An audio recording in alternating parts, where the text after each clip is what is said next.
Hi, it's Bertrand here, and this is a really quick tour of the house in Provence scene that is now available on TurboSquid. Here's a quick look at the layers. It's separated by layers, easy to navigate and explore. There's the furnishing layer here, the building layer, the landscaping, tree, plant layer, and the forest pack and rail clone are necessary for this scene if you want to render it in its entirety. Here are the roof tiles, which are rail clone objects like the gutters and so on. This is an overview of the scene. As you can see, it's not a 360 scene. It's very much focused on the visible parts from the cameras. You can't turn around and look behind your shoulder on this one. Looking a little bit closer, we have the assets. And this scene, like most of my other scenes, large scenes on TurboSquid, is really a collection of assets.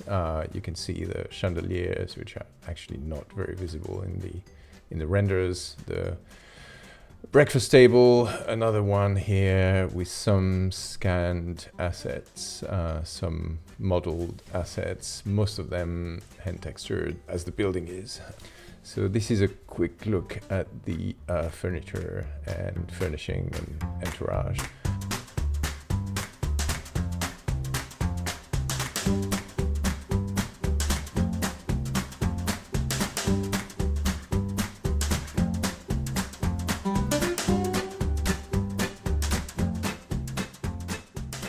You can see some of this also in the plant and landscaping layers, some planters, hand textured and substance for these ones, some scanned, some sculpted, some modeled. This is a sculpted planter. Moving on, some of the trees. Some of my favorite garden furniture, the Luxembourg series.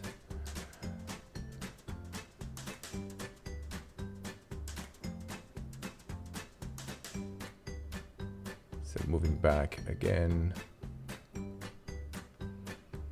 the scatter objects.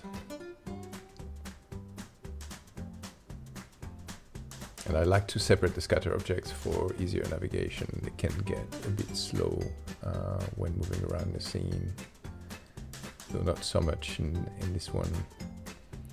They include grass, leaves.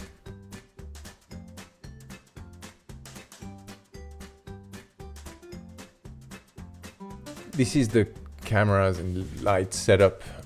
I'm using a sunlight, Vera Sun for this, but you should do yourself a favor and throw a Peter Guthrie sky in there if you have one.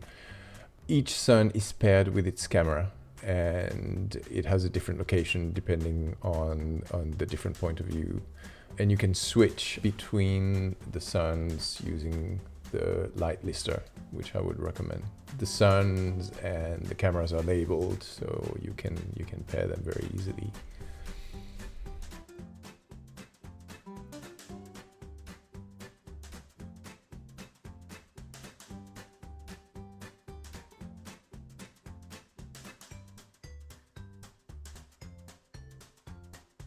Some of the preview renders are set up for a landscape format, but most of them are actually in portrait. This time vertical, which is what I'm trying to show here, looking for the hotkey. There you go. So most of them will be in this format. I think the first one and last one are landscapes. There are tone mapping settings in the VFB. This is Verif 5, so it's the VFB 2 plus new, whatever. You'll see some curves, some temperature, various settings there that are all set up to give you a realistic photographic render. I will leave you with some final renders and some progress test renders. Thanks, bye-bye.